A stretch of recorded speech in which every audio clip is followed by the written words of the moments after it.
This quick video is about how to reset network settings on iPhone. Okay, before doing this, one thing you have to keep in mind.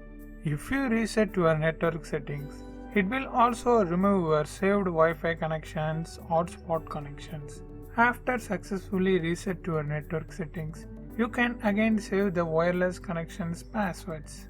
Okay, let's see how to do that. First, open Settings app. Then scroll down a bit and tap Generals.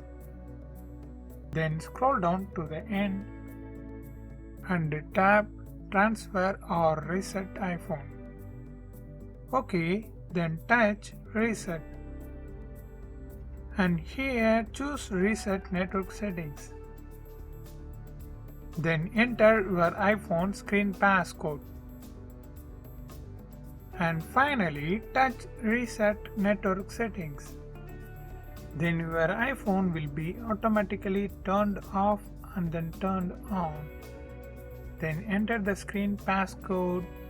Let's check this. Settings, Wi-Fi. Yes, you done it. Now you successfully reset your iPhone network settings. I hope this video helps. Thanks for watching.